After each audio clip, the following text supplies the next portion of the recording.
ఏ యోగ్యత లేని నన్ను నీవు ప్రేమించినావు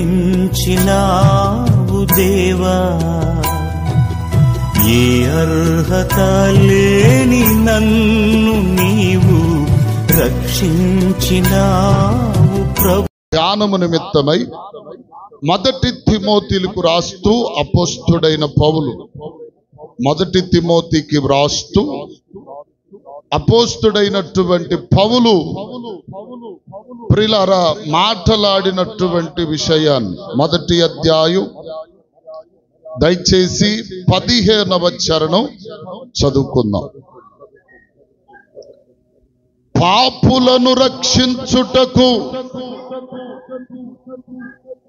క్రీస్తు యేసు లోకమునకు వచ్చెనని వాక్యము నమ్మదగినదియు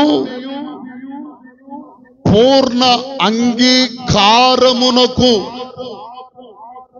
యోగ్యమైనదియునై ఉన్నది. అట్టి వారిలో నేను ప్రధానుడను. స్తోత్రం చెప్పండి గట్టిగా. మీరు ఈ వాక్యం చాలా జాగ్రత్తగా వినండి. వాస్తవానికి మనకి ఇప్పటికీ కొంత అవగాహన రావాలి. గమనించండి ప్రియులారా, అపోస్తలుడును దైవజనుడైనటువంటి పౌలు తన ప్రియ కుమారుడైనటువంటి తిమోతికి పత్రికలను వ్రాస్తూ ఈ మొట్టమొదటి పత్రికలో ఏమని చెప్తున్నాడంటే, తిమోతి, యేసుక్రీస్తు ఈ లోకానికి వచ్చినటువంటి విశేషము ఏమిటయ్యా అంటే, పాపులను రక్షించుటకు యేసుక్రీస్తు ఈ లోకానికి వచ్చాడు.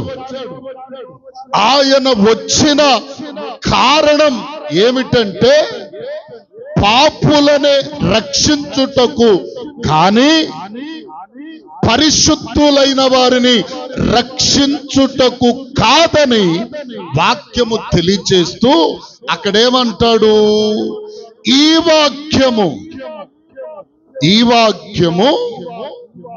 ఏమండి, నమ్మదగినదియు పూర్ణాంగీకారమునకు యోగ్యమైనదియు నై ఉన్నది ఏమండి అని మాట్లాడుతూ, అట్టి వారిలో నేను ప్రధానుడను. స్తోత్రం చెప్పండి. ఎవరు ప్రధానుడు అంటే, పౌలంటాడు, అయ్యా పాపులైనటువంటి వారిలో, పాపాత్ములైనటువంటి వారిలో ప్రభు రక్షించుటకు వచ్చినటువంటి ఆ యొక్క విధానములో నేను ప్రధానుడను అంటాడు. హల్లెలూయా. మీకు అర్థమైందా? పౌలేమంటున్నాడు, యేసుక్రీస్తు పాపులను రక్షించటానికి ఈ లోకానికి వచ్చాడు అన్నటువంటి ఆ మాట వాక్యము వాస్తవం.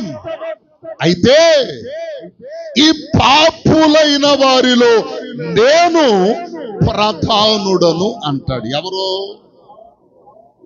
చెప్పండి అమ్మా? ఎవరు? పౌలు. పెద్దగా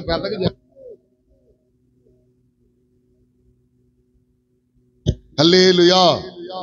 మరి ఒక విషయం ఏంటంటే, నేను ఎక్కడికి వెళ్ళిన నాకున్నటువంటి ఆ బోధా విధానం ఏంటంటే, ఎదుటి వాళ్ళు అర్థమయ్యి మాట చెప్తేనే ఖచ్చితంగా చెప్పగలుగుతాం. మన సంఘంలో ఉన్న అలవాటు నాకు అదే. కాబట్టి ఎక్కడికి వెళ్ళినా చెప్పండి అమ్మా, చెప్పండి అమ్మా, చెప్పండి అమ్మా. కొంతమంది ఏంటంటే ఇక్కడ మార్కులు వేస్తారేమోనని వాళ్ళు కూడా మౌనంగా చూస్తూ ఉంటారు. కాదు, చెప్పినప్పుడు ఏమవుతుందంటే, విన్న వాక్యం, వినబడుతున్న వాక్యం వాళ్ళకి అర్థమవుతుంది అన్నటువంటి ఒక కన్ఫర్మేషన్ కొరకే మిమ్మల్ని చెప్పమనేది. మీకేం ఇక్కడ ప్రజెంట్ సార్, ప్రజెంట్ మేడం, అనేయటానికి ఏం లేదేడ. దేవునికి స్తోత్రం చెప్పండి, హల్లెలూయా. గమనించండి ప్రియులారా, పాపులైనటువంటి వారిలో ప్రథముడను, ఇదిగో ప్రథమ స్థానము కలిగిన వాడును నేను అని పౌలు గారు అంటున్నాడు. ఎందుకని? పాపులను రక్షించటానికి ప్రభువైన క్రీస్తు ఈ లోకానికి వచ్చాడు కదా. అది నమ్మదగినది, పూర్ణాంగీకారము కలిగినది, యోగ్యమైనది అయితే అట్టి వారిలో నేను ప్రధానుడు. ఇప్పుడు పౌలంతటి వాడు అపోస్తలుడు, దేవుని దర్శనమును పొందినవాడు, ఒకప్పుడు దుర్మార్గుడై హంతకుడై అనేకులను హతమార్చిన వ్యక్తిగా ఉన్నటువంటి ఇతడు ఒక గొప్ప పరిచర్య చేస్తూ అతడు ఏమంటున్నాడంటే, పాపులలో నేను ప్రథముడను. అబ్బా, ఎంత గొప్ప మాట! స్తోత్రం చెప్పండి గట్టిగా. అంటే పౌలు పరిచర్య అప్పుడే స్టార్ట్ చేశాడా? కాదే. పౌలు ప్రియులారా పరిచర్య స్టార్ట్ చేసి దేవుని దర్శనమును పొంది తన యొక్క జీవితం దేవునికి అంకితం చేసి ఆ యొక్క మినిస్ట్రీ సేవ కొరకు నడిపించబడుతున్న క్రమంలో అతనికి శిష్యులు ఎంతో మంది మార్చబడి శిష్యులుగా అయ్యారు. ఈ శిష్యులందరినీ ఒక్కొక్క సంఘములు ఒక్కొక్క వ్యక్తిని పరిచర్యకు నియమిస్తూ ఉన్నప్పుడు ఇతని మీద కూడా కొంత నేరములు మోపడ్డాయి, సరసాలలో వేయబడ్డాడు. ఇదిగో కట్టబడిన సంఘములన్నిటికీ ఒక్కొక్క పత్రిక జైల్లో ఉండే రాశాడు. హల్లెలూయా, హల్లెలూయా. సరసాలలో ఉండి ఏం చేశాడు? పత్రికలన్నీ తిమోతికి పత్రిక అయ్యా, ఫిలిమోనికి పత్రిక అయ్యా, కొరింథీ సంఘానికి, దెసలోనిక సంఘానికి, ఎఫెసీ సంఘానికి, గలతీ సంఘానికి, అర్థం కాల, కొలస్సీ సంఘానికి, దెసలోనిక సంఘానికి, ప్రతి సంఘానికి ఎక్కడుండి రాశాడు? సరసాలు స్టేషన్లో బందీగా ఉండి రాశాడు. రాస్తూ ఏమంటున్నాడంటే, పాపులను రక్షించటానికి వచ్చిన ప్రభువైన క్రీస్తు ఆ పాపులను రక్షించటానికి వచ్చాడు గనుక ఆ పాపులైన వారిలో ప్రథముడను నేను. అంటే మొట్టమొదటి వాడను. అర్థమైందా? ప్రథముడు అంటే ఎవరు? పెళ్లి చేసేటప్పుడు ప్రథమ కుమారుడు, ప్రథమ పుత్రిక, కనిష్ట కుమారుడు, కనిష్ట పుత్రిక. ఎందుకు చెప్పు? ప్రథమము అంటే మొదటిది, కడపటిది అంటే ఆఖరిది అని అర్థం. అవునా? అవునా? హల్లెలూయా.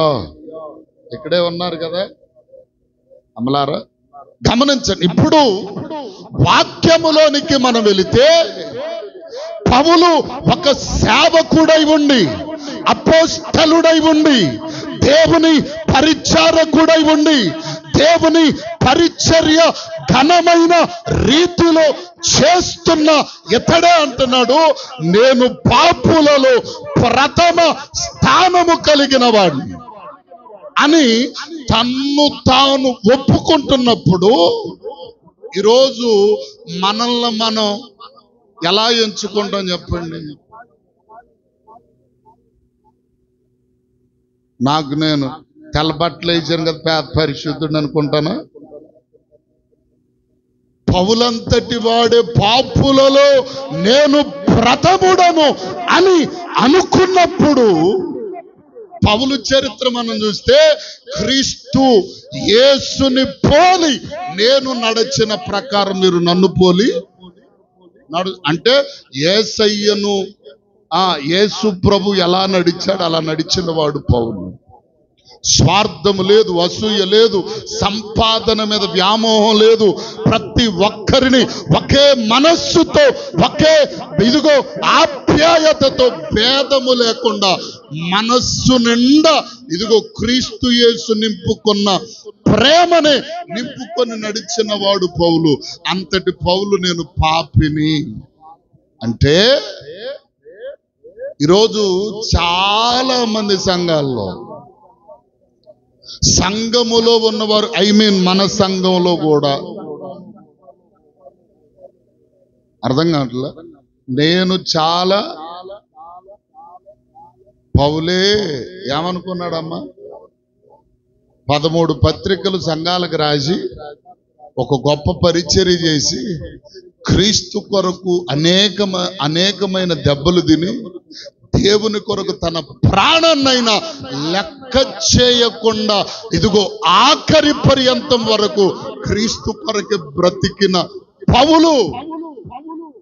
పౌలు చరిత్ర చూసే వాస్తవానికి నిజమైన ఆత్మీయుడికి నిద్ర పట్టదు అసలు. దేవునికి స్తోత్రం కలుగునగాక. ఏమండి, పౌలు 150 ఓడలు కలిగిన ఉన్నత స్థితి కలిగిన వాడు, తన తండ్రి ముత్యాల వ్యాపారం చేసేవాడు. ఒక ఉన్నత స్థాయిని వదిలిపెట్టి ఫిలిప్పీకు రాస్తంటాడు, నాకేవేవి లాభకరములుగా ఉన్నవో అవన్నిటినీ క్రీస్తు కొరకు పెంటతో చెప్పు ఏమనుకున్నాడు, పెంటతో సమానంగా ఎంచుకున్నాడు. అట్లాంటి బుద్ధి మనకుందా? దేవుని కొరకు ఏదన్నా వదిలిపెట్టుకుంటామా? ఓర్కని పాట, నీకేం పని లేదు, పాట లేదా? విజయలక్ష్మి అంటది దేవుని స్తోత్రం ముందు.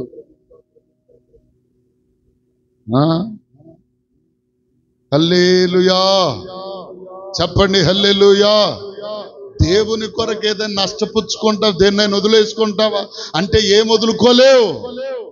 కొరింథీ పత్రికలు అంటాడు కదా, ఇదిగో అనేక మారులు నేను వెర్రివాని వలె మాట్లాడుతున్నాను, దేవుని కొరకు దేవుని పని కొరకు అనేక మారులు దెబ్బలు తిన్నాను, రాళ్లతో కొట్టబడ్డాను, 5 తక్కువ 40 1 తక్కువ 40 కొరడా దెబ్బలు 5 పర్యాయాలు తిన్నాను, రకరకాలైన వాడ పగిలి శ్రమ పడ్డాను, నా స్వజనుల వలన దెబ్బలు తిన్నాను. ఎన్ని దెబ్బలు తిన్నాడు దేవుని కొరకు?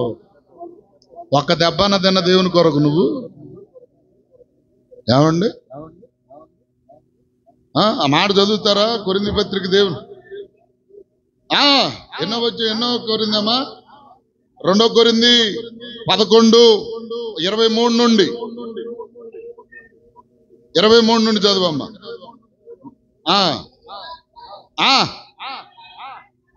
మాట్లాడుచున్నాను, నేను మరి ఎక్కువగా క్రీస్తు పరిచారకుడను, మరి విశేషముగా ప్రయాసపడితిని, సరసాల్లో ఉన్నాను, అపరిమితంగా దెబ్బలు తింటిని, అనేక మార్లు ప్రాణాపాయ స్థితిలో ఉంటిని, ఈదుల చేత 5 మారులు 1 తక్కువ 40 కొరడా దెబ్బలు తింటిని, మమ్మారు బెత్తంతో కొట్టబడితిని, ఒక్కసారి రాళ్లతో కొట్టబడితిని, మమ్మారు వాడ పగిలి శ్రమ పడితిని, అనేక పర్యాయాలు నదుల వలనైనను దొంగల వలనైన ఆపదలలోను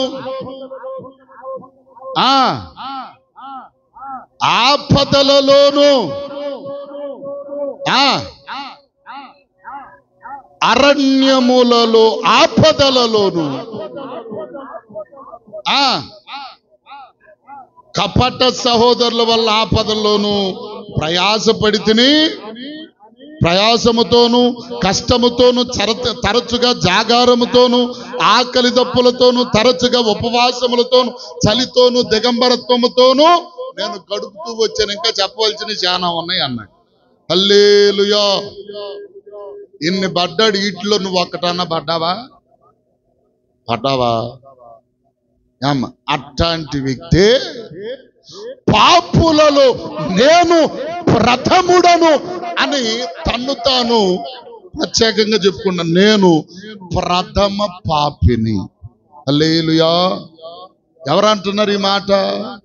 ఇప్పుడు మనుష్యుల యొక్క ఆ యొక్క ఉద్దేశం, మనుష్యుల యొక్క ఆ యొక్క సిస్టమేటిక్ ఎలా ఉంది, ఎలా మారిపోయిందంటే, ఇదిగో ప్రియులారా, తెల్ల బట్టలు కట్టుకొనగానే లేకపోతే రక్షణ బాప్తీస అనుభవములోనికి రాగానే చాలా మంది అనుకుంటారు, నేను నీతిమంతులలో ప్రథముడను, లేకపోతే ప్రథమురాలిని అని చాలా మంది. ఒక ఆయన అంటాడు అక్కడ, ఇదిగో ప్రియులారా, ఒక పాస్టర్ గారు, పరలోకం నేను ఖచ్చితంగా వెళ్తా. ఎక్కడికి? నువ్వు అనుకుంటే వెళ్ళవు, దేవుడు అనుకుంటే. చెప్పండి అమ్మా, ఎవరు అనుకుంటే వెళ్తారు? అసలు నీ కార్యాలన్నీ ఒకసారి మొత్తం మన చెట్ట పేపర్ తీసినట్టు తీసి మొత్తం చదువుకుంటే 1, 2, 3, 4 ఇవన్నీ చదువుకుంటే మనం పరలోకం వెళ్తాం. ఈరోజు చాలా అసలు నేను ఇంకొక మాట చెప్తున్నా ప్రియులారా, ఏ ఒక్కరు కూడా, ఇది నేను అనుకుంటున్నా, నేను ఖచ్చితంగా పళ్ళగుద్ది చెప్పేది మాత్రం కాదు, అంటే మనుషుల ఉద్దేశాలు, ప్రవర్తనలు, కార్యాలు, పరిస్థితులు అన్నిటిని గమనించి చూస్తూ ఉన్నటువంటి దానిని బట్టి నాకు వచ్చిన ఆలోచన ఏంటంటే, ఒక్కడు కూడా పరలోకం వెళ్ళటం ఇంపాసిబుల్. ఏం బుల్ అమ్మా? ఇంపాసిబుల్. ఎందుకో తెలుసా? పొరుగు బతుకుతుంటే పొయ్యిలో అన్నట్టుగా ఈరోజు మనుషులు అలాగూ మారిపోయారు. స్వార్థం ఎక్కువైపోయింది. ఒకడి కంటే ఒకడు గొప్పవాడినని పెద్ద ఫీల్ అయిపోయే పరిస్థితులు వచ్చేసాయి. మీరు యూట్యూబ్లోకి వెళ్తే ప్రియులారా, ఇప్పుడు నేను ఒక మాట చెప్తాను, అది నేను ఎవరిని విమర్శించాలని కాదు. యేసుక్రీస్తు ప్రభువులు వారు తన శిష్యులకు నేర్పిన బోధ ఏమిటో తెలుసా? మీలో ఎవడును ఒకని కంటే నేను గొప్పవాడినని అనుకుంటాడో వాడు వంగి తన సహోదరుని పాదములు, వాళ్ళ కడిగేవాళ్ళు లేరు, ఈ కడుగుడు లేదు. కానీ ప్రియులారా, దేవునికి స్తోత్రం, మాటలతో కడగటం ఎక్కువైపోయింది. హల్లెలూయా. మాటలతో కడగటం. ఇప్పుడు ఒక వాక్యం చెప్పామనుకో, ఇప్పుడు యేసన్న పాస్టర్ గారు ఒక వాక్యం చెబితే దాంట్లో వేరే ఎతుకుతాడు ఇంకొకడు. నేను ఎవరిని కాదు, మామూలుగా చెప్తున్నాను. ఇంకొకడు వేరే, ఇదంతా రాంగు, అదంతా తప్పు, ఇదంతా తప్పు, ఇదంతా. ఈడు పెద్దోడైపోవటానికి ప్రజల్లో హల్లెలూయా, ఈ స్థితిలోనికి వెళ్ళిపోతున్నారు. అయితే ఇదిగో ప్రియులారా, మీరు మీ అపరాధములు క్షమింపబడినట్లు మీ ఎడల అపరాధములు చేసిన వారిని క్షమించండి. క్షమాపణ ఉంది. ఈరోజు క్షమాగుణం ఉందా? ఏమన్నా ఉందా? చెప్పరేమండి అమ్మా? క్షమాగుణం లేదు, చాలా మందిలో లేదు. చాలా మందిలో కాదు, 100కి 99% లేదు. 99.9% లేదు. 1% ఎక్కడో, 1% ఎక్కడో. ప్రియులారా గమనించారు. ఇప్పుడు పాపులను రక్షించటానికి వచ్చిన దేవుడు ఇంకేం మాట్లాడుతున్నాడు చూడండి. మత్తయి సువార్త 9:12. నేను త్వరగా వాక్యం కంప్లీట్ అవ్వాలి. మీరు చూడండి, 9వ అధ్యాయం 12వ వచనం. రోగులకే కాని ఆరోగ్యము కలిగిన వాడికి వైద్యుడు అక్కరలేదు. నేను పాపులను పిలవవచ్చి తిని గాని నీతిమంతులను పిలవరాలేదు. స్తోత్రం చెప్తారు గట్టిగా. ఇప్పుడు ఆరోగ్యవంతునికి వైద్యుడు అవసరం అంటే వైద్యుడు అవసరం లేదు. రోగముతో, బలహీనతతో, పాపములో ఉన్నవానికే వైద్యుడు అవసరం. అవునా? వైద్యుడు ఎవరికి అవసరం అమ్మా? రోగికి వైద్యుడు అవసరం, ప్రతోడికి అవసరంలా. అంతేనా? అదే మాట మార్కు 2:17, అదే మాట లూకా సువార్త 5:31 కూడా రాయబడి. అయితే ఇక్కడ మన ఆలోచన ఏంటంటే, వాక్యం దేవుడు చెబుతున్నటువంటి ఆలోచన, ప్రియులారా, రోగికి వైద్యుడు అవసరం. ఇదిగో ప్రియులారా, బలవంతునికి అవసరము లేదు, ఆరోగ్యవంతునికి అవసరం లేదు. కానీ భూలోకమందు ఆరోగ్యవంతుడెవడైనా ఉన్నాడా అంటే దాంట్లో మీనింగ్ ఏమిటంటే నీతిమంతుడైన వాడు ఉన్నాడా. రోమపత్రిక చూడండి, రోమపత్రిక 3వ అధ్యాయం 23వ వచనము చదవండి.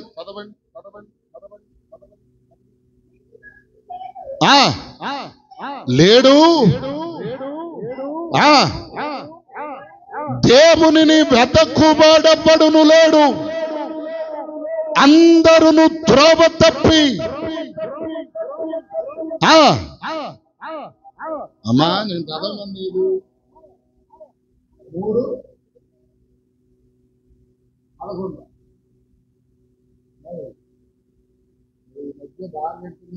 చాలా మనకి ఎక్కడ పెట్టి ప్రతిరోజు అక్కడ ఒక వాక్యం పెట్టి ఒక వాక్యం జరుగుతుంది. మనకి ఎక్కడ పెట్టు సురేష్ గారి మీద పెట్టబాకట్ట అమ్మా, అది కాదు. 23:23 అని చెప్పాను. ఏ భేదము లేదు, అందరూ పాపము చేసి. ఇప్పుడు లోకంలో నీతిమంతుడు ఎవడనున్నాడా? యేసు క్రీస్తు పాపుల కొరకే వచ్చాడు. మరి పాపులు కాని వారు లోకంలో ఎవడనున్నాడా? ఇది ప్రశ్న. ఏమండి, పాపము లేనివాడు ఎవడన్నా లోకంలో ఉన్నాడా? ఏమండి, నీతిమంతుడు ఎవడంటే ఆయన తప్ప. సామెతల గ్రంథంలో రాయబడి ఉంటుంది, నీతిమంతుని జ్ఞాపకము చేసుకొనుట ఆశీర్వాదకరం. మరి నీతిమంతుడు ఎవడు? అమలారా, లోకంలో నీతిమంతుడు పాపం లేని వాడు ఎవరంటే మన ప్రభువైన యేసుక్రీస్తు. అందుకనే ఏబు పుస్తకములో, ఏబు పుస్తకం 25వ అధ్యాయం 4వ చరణంలో అంటాడు, స్త్రీకి పుట్టిన నరుడు దేవుని దృష్టికి ఎలాగూ నీతిమంతుడు కాగలడు. ఏమండి, నీతిమంతుడు అవుతాడా? ఇప్పుడు మనం ఏమనుకోవాలా? నీతిమంతులమా పాపులమా? ఏమండి, పౌలు అనుకున్నాడు నేను పాపిని, ప్రధాన పాపిని అనుకున్నాడు. సరే, బాగుంది. ప్రభువైన యేసుక్రీస్తు రోగుల కొరకే వచ్చాడు, అంటే పాపములున్న వారి కొరకే వచ్చాడు, పాపం లేని వారి కొరకు రాలేదు. మరి పాపం లేనివాడు భూమండలము మీద ఎవడనున్నాడంటే నాకు తెలిసి అయితే లేడు అనుకుంటున్న వాక్యం చెప్తుంది. ఎవడనున్నాడా? ఏమండి, చదవండి ఆ మాట. స్త్రీకి పుట్టిన నరుడు ఆయన దృష్టికి ఎట్లు నీతిమంతుడు కాగలడు. ఏమండి, సూర్యుడు ఆయన దృష్టికి కాంతి గలవాడు కాడు. చంద్రులు నక్షత్రము ఆయన దృష్టికి కాంతి కలిగినవి కావు. ఎందుకని? ఆయన కోటి సూర్య తేజోవంతమైన మహిమ ప్రభావము కలిగిన వాడు యేసుక్రీస్తు. మరి ఆయన కంటే సూర్యుని వెలుగు ఎక్కువ. ఇప్పుడు ప్రియులారా, బాగా ఒకసారి మనం గమనిస్తే బైబిల్లోనే అపోస్తుడైన పౌలు అంటాడు, అపోస్తుడైన పౌలు అని అనుకుంటా, అధ్యాయం నాకు సరిగ్గా జ్ఞాపకం లేదు కానీ గలతీలో నేను అనుకుంటా, గలతీలోనే అక్కడ అంటాడు, సూర్యుని మహిమ వేరు, చంద్రుని మహిమ వేరు, నక్షత్రముల మహిమ వేరు. అట్లాగే ఏమండి, బంగారము యొక్క విలువ వేరు, వెండి విలువ వేరు, ఇనుము రాగి ఇత్తడి వీటి విలువ వేరు, వీటి మహిమ వేరు.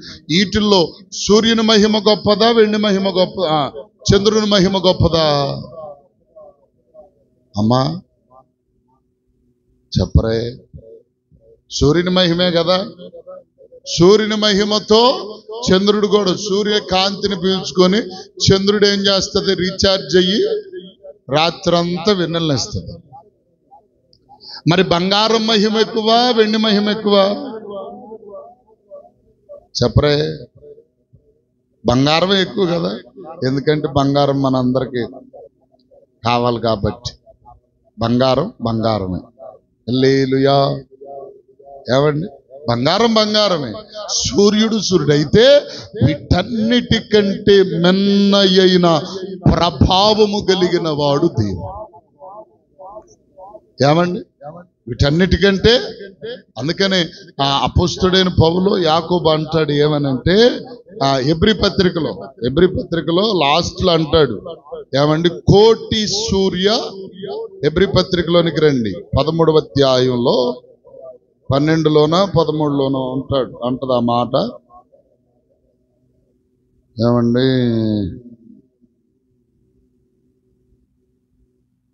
దేవుడు దహించు, అది కాదులేండి, సరే పర్లేదు, గమనించండి.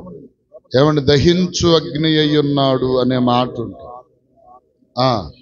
చాలు వద్దులమ్మా, గమనించండి. అయితే ఇప్పుడు భూమి మీద నీతిమంతుడైన వాడు ఎవడైనా ఉన్నాడా అంటే టాలీ చేసి జల్లిడి వేసి చూచినా ఒక్కడు కనబడడు. అందుకనే బైబిల్లో ప్రియులారా, బైబిల్లో ఒక మాట ఉంది. ఏమండి, దావీదు అంటాడు, కీర్తనాకారుడు దావీదు 51వ కీర్తనలో 5వ చరణములో, నేను ప్రభువా నేను, చదవండి అమ్మ 51:5, పుట్టినవాడును పాపములోనే నా తల్లి నన్ను గర్భము ధరించను కనుక నేను పాపిని. దావీదు అంటాడు, నేను పాపిని అని అంటాడు. అంతేకాదు, దావీదు తండ్రి అయిన యెషయా గారు కూడా ఒక మాట అన్నాడు. 6వ అధ్యాయం, యెషయా గ్రంథం 6వ అధ్యాయం 4-5 చరణాలు అంటాడు, నేను అపవిత్రుడను, అపవిత్రమైన పెదవుల గలవాడును, పాపముల మధ్య నివసించువాడు. నా మాట కూడా చదువు. అయ్యో,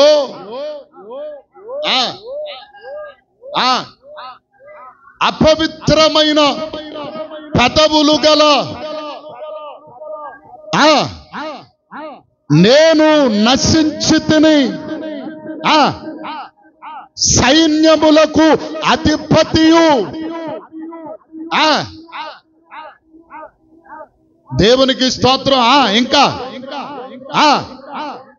ఆ శరాపులలో ఒకడొచ్చిన పెదవులు అంటించగా నేను పరిశుద్ధుడనైతిని అంటాడు. హల్లెలూయా. అంటే నేను పాపుల మధ్య ఉన్నటువంటి వాడు, అంటే నేను పాపిని. తండ్రి అదే మాట అన్నాడు, కుమారుడు కూడా చెప్పరే, నేను పాపిని పాపిని పాపిని పాపిని అని చెప్పి భక్తులు ఎంతో మంది మాట్లాడుకుంటూ వచ్చారు, అయ్యా నేను పాపినయ్యా, నేను పాపినయ్యా. యేసుక్రీస్తు కూడా యోహాను సువార్త 8వ అధ్యాయంలో, ఇదిగో ప్రియులారా, యూదులు ఆయనను ఒక ప్రశ్న అడిగారు, మేము అబ్రహాము సంతతి వారు. అంటే ప్రభు అన్నాడు, పాపము చేయువాడు పాపమునకు దాసుడు. యేసు ప్రభు పొంతు పిలాతు ఎదుట నిలబెట్టినప్పుడు, ఇదిగో ప్రియులారా, ఇతడు పాపి, ఇతనికి సిలువ వేయండి, ఇతనికి సిలువ వేయండి అని అనేకులు మాట్లాడుతూ ఉంటే, ఈయన యందు నాకు ఏ పాపము ఏ దోషము కనబడలేదు. పాపం లేని మనుషుడు ఎవరన్నా ఉన్నారంటే ఆయన ప్రభు మాత్రమే తప్ప. ఇప్పుడు నా ప్రశ్న ఏంటంటే, ఇప్పుడు ఈ భూ ప్రపంచములో ఉన్నవారు అందరూ కూడా పాపము చేసిన వారే, పాపములున్న వారే, పాపులుగా నిర్ణయించబడిన వారే, పాపపు స్థితిలో నడిపింపబడుతున్న వారే. అయితే ప్రభు అన్నాడు, గుడ్డివాడు గుడ్డివానికి త్రోవ చూపుతాడా? ఏమంటే ఇప్పుడు గుడ్డోడు ఉన్నాడు, ఒక గుడ్డోడు ఉన్నాడు అనుకుందాం. ఆ గుడ్డ ఆయన త్రోవను వెళ్తా ఉన్నాడు. ఇంకో గుడ్డోడు వచ్చి, రేయ్ నేను తీసుకెళ్తారా, మార్గం అంతా నాకు తెలుసని చెప్పి నాకు చక్కగా కనపడుతున్నాయి అని చెప్పి తీసుకెళ్ళటానికి అర్హుడు కాదు కదా. అవుతాడా? చెప్పరే, కాదు. ఇప్పుడు ఇంకొక మాట చెప్తున్నాను. యేసు క్రీస్తు ప్రభుల వారు ఒకరోజు పాపమందు పట్టబడిన స్త్రీ ఆయన యొద్దకు వచ్చింది. ఆయన వద్దకు వస్తే, అమ్మాయి నువ్వు పాపివి, నువ్వు పాపాత్మురాలివి అని ప్రభువు పలుకక, విమర్శ చేయక, తన తప్పును తనకు తెలియపరచక ఆయన ఏమంటాడంటే, అమ్మా వారేమన్నా నిన్ను హింసించారా, నేను కూడా నిన్ను హింసించ. అంటే ప్రభు మార్గం ఏది? ప్రభు మార్గం ఏది?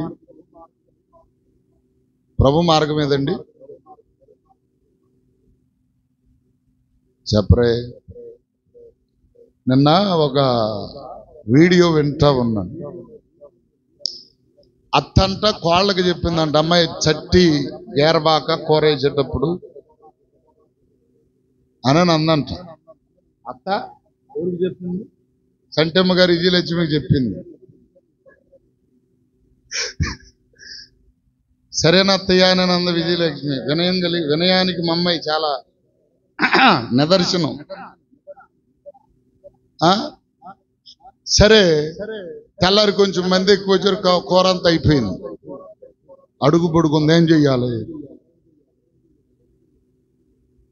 అందరికీ చేసిన కడుపులో ఆకలేం బాగా వేస్తుంది. సంటమ్మ గారు మౌనంగా ఏం చేయాలో దిక్కుతోసిన పరిస్థితి, ఆ చెట్లు అన్నం వేసుకొని గిరిడితే గీరి గీరి గీరి మొత్తం శుభ్రంగా అంతలోకి వచ్చింది ఈ అమ్మాయి. ముందేమో సరేనా అత్తయ్య అని అన్నాను. ముందేమో చెప్పరే, అత్తయ్య సరేనా అత్తయ్య గేకంలే ఇక అని అన్నాను. తర్వాత సట్టి గిరిపు మాత తినపడలేక ఎక్కడా సట్టి మాత తినపడుతుంది అనుకుని మెల్లగా వచ్చింది. పిల్లి కానీ ఎలికిని ఆటాడేటప్పుడు నడిచింది చూసావా? అట్ట వచ్చేలేక ఏం జరుగుతుందేడా? ఇప్పుడు సరేలే, ఆమె కూర మిగలలేదు, ఏమో లేదు, తింటుందని అనుకోవచ్చుగా. నాకు చెప్పావు, నువ్వు చేసేదేంటి?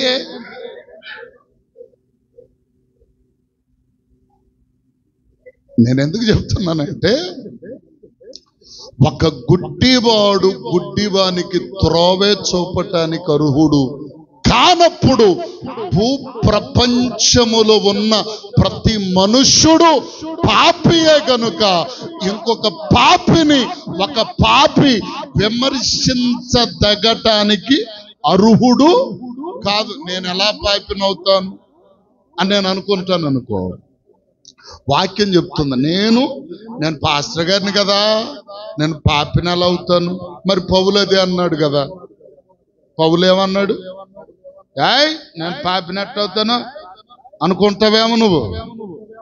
నేను అనుకుంటే ఒకవేళ ప్రభు అన్నాడు, ప్రియులారా, ఆజ్ఞ అతిక్రమమే పాపం, దేవుని వాక్కును ధిక్కరించుట పాపం. ఈరోజు వాక్యములు వింటున్నవారు, వాక్యమును నిరర్థకము చేసేవారు, వాక్యమును విని విడిచిపెట్టేవారు, పక్కన తొంగల దొక్కేవాళ్ళు కూడా ఉన్నారు. వీళ్ళు పాపులు కాదా? చెప్పండి అమ్మా, పాపులా కాదా? ఆజ్ఞ అతిక్రమమే. రోమపత్రిక 5వ అధ్యాయం 8వ వచనం ఏమంటాడు అక్కడ? చదవండి. వెల్లడిపరచుచున్నాడు ఎట్లనగా,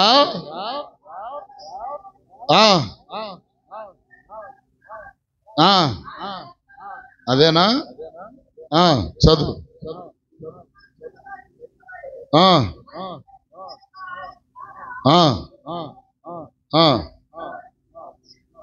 సరే మంచిది. అక్కడ ఇంకొక మాట ఎక్కడ అంటాడంటే, ప్రియులారా, యోహాను పత్రికలోనికి రండి. మొదటి యోహాను పత్రిక 3:4 చూడండి ఒకసారి. యోహాను మొదటి పత్రిక 3వ అధ్యాయం 4 వచ్చారు.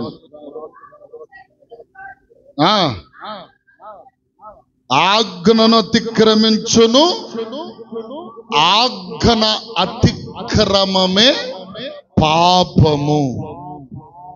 ఈరోజు మేము పాపులము కాదయ్యా అనుకుంటూ దైవ ప్రజలుగా నడిపించబడుతున్న వారిలో చాలా మంది దేవుని వాక్యమును త్రోసివేసే వాళ్ళు లేరా?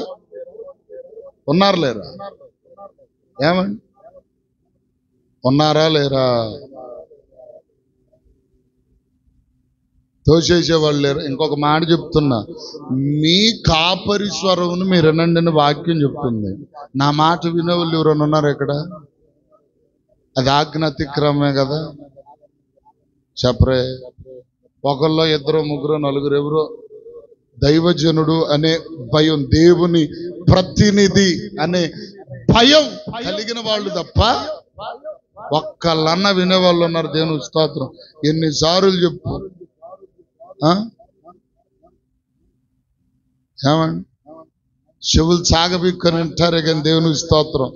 ఒక్కళ్ళు అమల్లో పెరిగితే యేసు రక్తమే జయం కలుగును కాక. అది పాపం కాదా?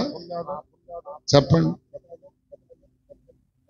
ఆజ్ఞ అతిక్రమమే పాపం. ఈరోజు దేవుని మాటను ధిక్కరించే వాళ్ళు ఎంతమంది లేరు క్రైస్తవ ప్రపంచములో? దేవుని మాటను వ్యతిరేకించే వాళ్ళు ఎంతమంది లేరు? ఏమండి, నేను అంటాను, దేవుడు చెప్పినది చెప్పినట్లు చేసిన వాడు నీతిమంతుడు, అతడు పాపాత్ముడు కాదు. ఈరోజు బైబిలే చెప్తుంది. చాలా మంది గొప్ప గొప్ప భక్తులు, దైవజనులు చెప్తున్న మాట ఏంటంటే, మేము పాపులం అని వారు పలికితే, ఈరోజు చాలా మంది సంకలు కొట్టుకుంటూ చెప్పుకునే మాట ఏంటంటే, మేము క్రీస్తునందు నీతిమంతులయ్యాం. మంచిదే, క్రీస్తునందు నీతిమంతులైన వారిలో ఆజ్ఞాతిక్రమము లేదా? మరుంటే నీతిమంతులు ఎలా అయ్యారు? ఏమా, అవును కదా, అది కూడా ఉంది కదా. సరే, ఇంకొక మాట చెప్తాను. ఈ మాట ఒక్కటి చెప్పి నన్ను ముగిస్తాను. ఇది పొడిగిస్తే చాలా దూరం వెళ్తుంది, కానీ పొడిగివ్వకుండా ఇంకొక మాట చెప్తాను. ప్రియుల, యాకోబు పత్రికలో కూడా ఒక మాట చూడండి. యాకోబు పత్రిక 4:17. అది చదివిన తర్వాత ఇంకొక మాట చూపించి నేను ముగిస్తాను.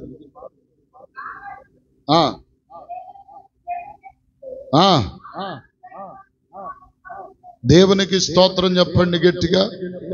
ఏమిటంట? కాబట్టి మేలైనది ఏదైనా ఉంటే అలాగు చేయకపోతే అదేంటంట? చెప్పరే, చెప్పండి అమ్మా. మేలైనది చేసే విధానం. సామెతల్లో కూడా అంటాడు, నీ సహోదరుడు నీ దగ్గరకు ఆపదలు వచ్చి అయ్యా అని చేయిచాచినప్పుడు నీ దగ్గర ఉండి కూడా ఇవ్వకపోవడం పాపం. మనం మన సహోదరులకు, మన ఇంటి చుట్టుపక్కల వారికి, ఎంతమందికి మనము అన్ని విషయాల్లో ముఖం చాటేయకుండా ఉంటున్నాం?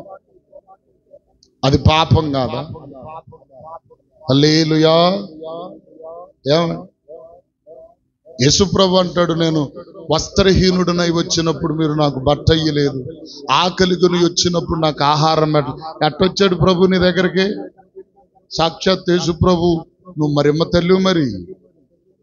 తల్లి దగ్గరికి, అమ్మా నాకు ఆహారం పెట్టమ్మని చెప్పి ప్రభు దిగొచ్చినట్టుగా ఫీలింగ్ ఇచ్చేస్తారు కొంతమంది. దేవునికి స్తోత్రం.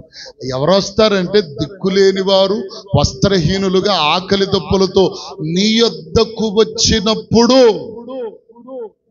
వారిలోనే నన్ను చూసుకొని మీరేం చేయాలా? చెప్పరే, ఏం చేయాలా? ఏం చేయాలమ్మా? వారికి ఇవ్వాలి, అది నాకు ఇచ్చినట్టే అన్నాడు ప్రభు. హల్లెలూయా. ఏమన్నా మేలైనది ఏదైనా నీవు చేయగలిగితే అది చేయకపోవుట పాపం. నీవు చేయగలిగిన సామర్థ్యత ఉంది, అధికారం ఉంది, పరిస్థితులున్నాయి, అన్ని నీకు అనుకూలంగా ఉన్నాయి. కానీ నువ్వేం చేస్తావంటే ఆలోచన చేస్తావు, చెయ్యొచ్చా చేయకూడదు, చేద్దామా వద్దా, చేద్దామా వద్దా, నలుగురిని అడుగుతావు చెయ్యొచ్చా లేదా, వాడు చెయ్యొద్దంటే నువ్వు చెయ్యు. అది పాపము అని వాక్యం చెప్తుంది. స్తోత్రం చెప్పండి, గట్టిగా చెప్పండి హల్లెలూయా. ఏమండి, ఆది కాండంలోనికి రండి. లాస్ట్ మాట నేను చెప్తాను, తర్వాత దేవుని చిత్తం అయితే ఇంకొక రోజు చూసుకుందాం. ఆది కాండం 4వ అధ్యాయం. ప్రియులారా చూడండి, 4వ అధ్యాయంలో మనం చూడగలిగితే మొదటి నుండి చదవండి. ఆదాము తన భార్య అయిన అవ్వను కూడినప్పుడు ఆమె గర్భవతి కయ్యూను కని, యెహోవా దయ వలన నేను ఒక మనుషుని సంపాదించుకొని ఉన్నాను. తరువాత ఆమె అతని తమ్ముడకు ఏబేలును కనెను. ఏబేలు గొర్రెల కాపురి, కయ్యూను భూమిని సేద్యపరచువాడు. కొంతకాలమైన తరువాత కయ్యూను పొలములో కొంత యెహోవాకు అర్పణగా తెచ్చాను. ఏబేలు కూడా తన మందలో తొలుచూరును పుట్టిన వాటిలో క్రొబిన వాటిని కొన్ని తెచ్చి యెహోవాకు లక్ష్య పెట్టెను. కయ్యూను అతని అర్పణను లక్ష్య పెట్టలేదు కాబట్టి కయ్యూను మిక్కిలి కోపపడ్డాడంట. ఏమండి, బైబిల్ అక్కడే క్రిందకు చూస్తే కోపపడుట పాపము అన్నాడు. హల్లెలూయా. ఏం పాపం? మూడవదిగా అమ్మా, మొదటిది ఆజ్ఞాతిక్రమమే పాపం. రెండవది మేలు చేయగలిగిన స్థితి ఉండి చేయకపోవటం పాపం. మూడవది కోపం. కోపం అంటే ఏంటి?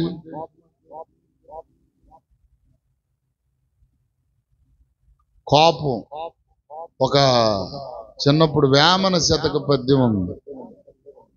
తన కోపమే తన శత్రువు. అది వేమన శతక పద్యం. నాకంటే ముందు చదివిందండి, నీకేం తెలుసు? నాకే తెలియదు. దేవుని స్తోత్రం, హల్లెలూయా. గమనించండి, ఏమంటే వేమన శతక పద్యం అన్న తన కోపమే తన శత్రువు, తన శాంతమే. ఇప్పుడు ఒక ఆమంట ఎలికలు పూరిల్లు ఉండే కదా ఇంతకుముందు, పొద్దాకి ఎలికలు ఆడుకుంటూ ఆమె మీద పడుతున్నాయంట. నిద్రపోయేటప్పుడు బాగా కోపం వచ్చిందంట. సైతానాటిల్లారా మీ పని ఎట్టుందని చెప్పి పొద్దున్న ఒక కాగడ ఎలిగించి మొత్తానికి పెట్టిందంట నిప్పు. కోపం వచ్చి దేనికి? ఇంటికి పెట్టింది. కోపం కాస్త ఏమైంది? ఇల్లంతా తగలబడిపోయింది. ఏమండి, ఎలికిలికి పెట్టాల్సింది పోయి ఈ అమ్మాయి ఏమికి పెట్టింది? కొంపకే పెట్టుకుంది. అట్లాగే విషయం ఏంటంటే, ఇదిగో ఏబేలు అర్పించిన అర్పణ దేవుడు లక్ష్య పెట్టాడు. కయ్యూను అర్పణను లక్ష్య పెట్టకపోతే కయ్యూను కట కోపం వచ్చిందంట. కోపం వచ్చి అయ్యా ఇదిగో తన తమ్ముడైన ఏబేలును చంపేశాడు. చంపేసిన తర్వాత ఏబేలును చనిపోయిన తర్వాత ప్రభు అడిగాడంట, కయ్యూను ఏబేలు ఎక్కడా అంటే, నన్నేమన్నా కాపలా పెట్టావా ఏంటి?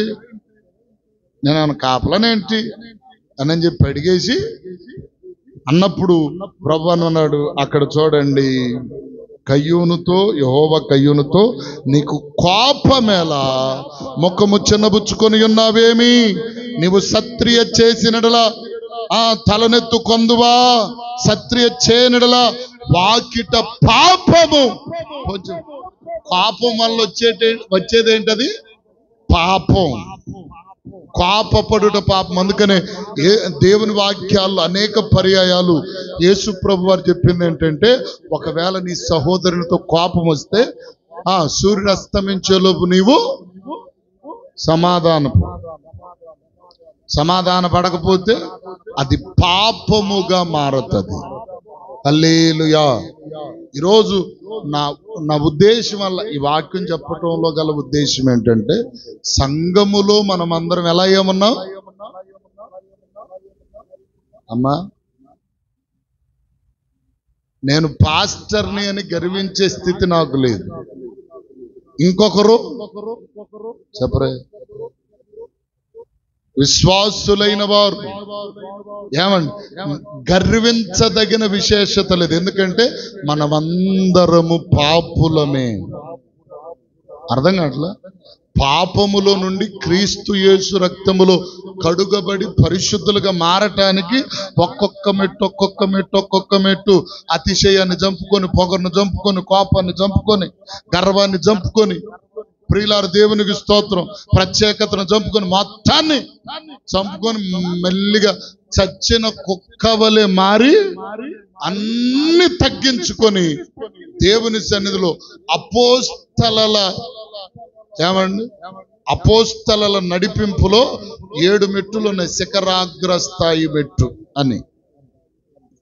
ఆ 7 మెట్లు ఎక్కిన వాడే చెప్పరే పరిశుద్ధత, ప్రేమ, ఇలా చాలా విషయాలు ఉంటాయి.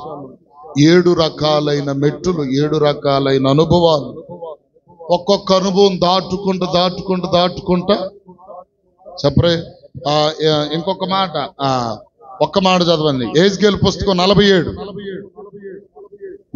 చదవండి. 47వ అధ్యాయం మొదటి నుండి చదవమ్మా, త్వరగా చదవాలి. అతడు మందిరపు గుమ్మపు వచ్చెను, మందిరము తూర్పు ముఖం ఉండెను. నేను చూడగా మందిరపు గడప క్రింద నుండి నీళ్లు ఉబికి పారుచుండగా బలిపీఠము దక్షిణముగా మందిరము కుడి ప్రక్కను పారుచుండెను. పిమ్మట ఆయన నన్ను ఉత్తరపు గుమ్మపు మార్గముగా నన్ను నడిపించి చుట్టూ త్రిప్పి తూర్పునకు పోవు దారిని బయటి గుమ్మమునకు తోడుకొని వచ్చెను. నేను చూడగా అచ్చట గుమ్మపు కుడి ప్రక్కను నీళ్లు ఉబికి పారుచుండెను.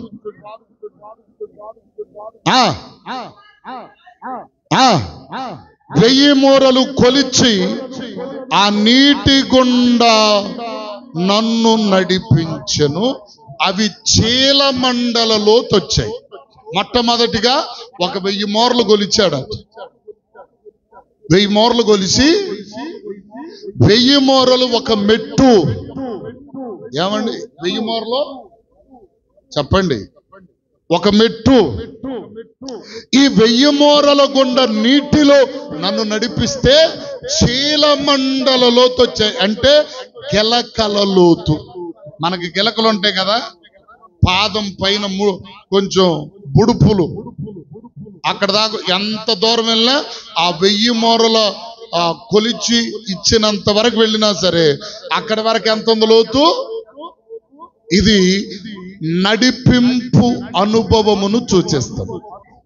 నడిపింపు అంటే దేవునితో నడిచే చెప్పండి అనుభవం. రెండవదిగా అక్కడ ఇంకొక అనుభవం చెప్తాడు, మా కాళ్ళ లోతు అంటాడు.